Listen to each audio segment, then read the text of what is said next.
Hey everyone, Stephen and I wanted to share another quick update as part of our ongoing conversation about how small businesses can weather the health and economic storm and even make progress during these challenging times. So specifically, we wanted to share some additional thoughts about the Paycheck Protection Program. That seems to be, I'd say, ever emerging. Stephen, you've been tracking this pretty closely. What's the latest? Yes, yeah, the latest is we need to be patient, and we need to even, I'd say, cut the banks and SBA a little bit of slack. So Charlie, do you remember when we used to do things and go places? Yeah, like outside, you mean? We would go outside and we would see people, and God forbid, we might even shake their hand. It was a pretty wild time. It was also 4 weeks ago.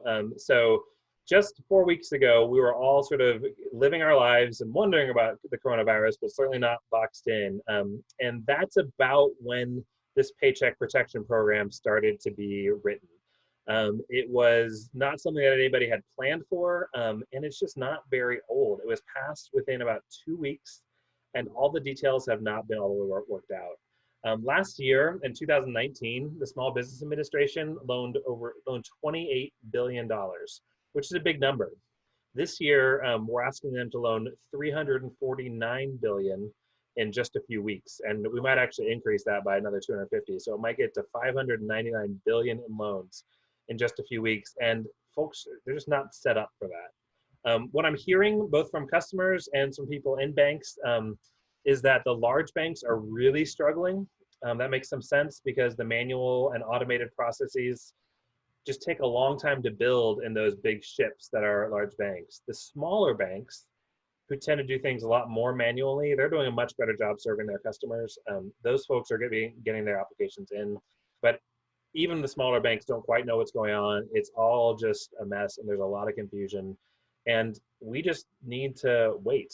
I would highly encourage everyone to get their documents in if their bank's accepting them, and if they're not accepting them, find a place that will or like could take your application. And I know a few folks. Just go ahead and email me, and I'll let you know. But we just need to be patient with the banks and see how this shakes out. So in the meantime, if you're a small business owner or you run a not-for-profit, what should we be doing? So you should keep watching, you should keep applying, you should keep giving banks requested documents and information. But I would actually say you need to make two plans. You need to make a plan moving forward, both with the funds coming through and without the funds coming through. There's a lot of variability in what could happen here, and I am not a fortune teller. So who knows what the future is going to bring. But there could be a chance that money starts to flow in next week or the week after, and that feels great. There could be a situation where money doesn't flow in for a long time, or there's a few organizations that get it, but you don't get the money until May or June. And there's other situations where the money doesn't come at all, and it's just really uncertain what's going to happen. Yeah, I mean, consistent with what we've been talking about all along, developing a few different scenarios, having a cash flow forecast, and That's right. and playing out, how things could go. Definitely makes sense. Another question I've been hearing lately is about eligibility. How should folks be thinking about that? Yeah, I think a lot of folks assumed they wouldn't be eligible because they heard about small businesses and they're a nonprofit or they're a church or they're self-employed or they're a sole proprietorship. And the law is actually really, really expansive in its definition of small businesses. If you are certainly if you're a nonprofit, you are eligible. If you're a church, you are eligible. And if, in fact, if you're a church that's maybe concerned about taking a loan from the government, that's obviously your decision.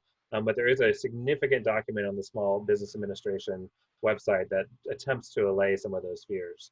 If you're self-employed, if you're a sole proprietorship, among almost any other thing, if you work for, in fact, if you're a restaurant that just is in a chain, but your location has less than 500 employees, and you are considered a small business for this purpose. So it's a really expansive view, and I've struggled to find anybody who doesn't work for a large corporation, but any smaller organization that's not eligible. Yeah, no, that's interesting. I guess for me, I'm always thinking about how companies can grow, and so when I hear about this program, I think, how can companies use this to fuel new initiatives or pursue, new opportunities? Is that possible, or are there particular ways in which the money has to be used? Yeah, so if you get this loan, there will be an amount that can be forgiven that's roughly equal to your payroll for the next 8 weeks. For some and a few other expenses that involve keeping the lights on. Now, for some organizations, this will actually create some extra cash. Maybe you were struggling with the COVID crisis, but you weren't struggling 100%. You maybe lost only 25% of your revenue. So this will create some extra cash. You can do a couple things with that. One, it can just make your runway longer, so you can kind of just continue to survive longer as we kind of weather this crisis. Others may be able to invest in new things that help the business grow. And it's actually just a really good chance to think hard about your priorities.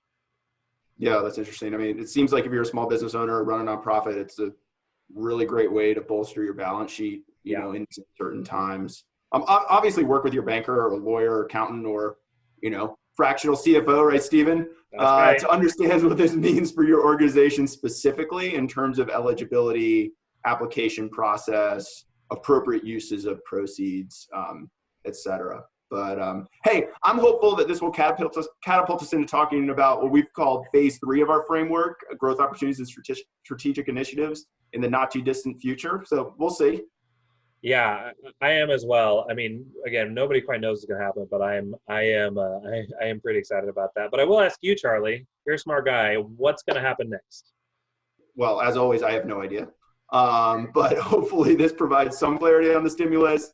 Again, I think scenario planning is one of the most valuable things we can all do right now. We welcome folks to join Stephen and me on Fridays for our digital lunch chats in the 12 to 1 Eastern time slot, and just message Stephen or me for the invite. We'd love to have you stop by. We've been having fun with those.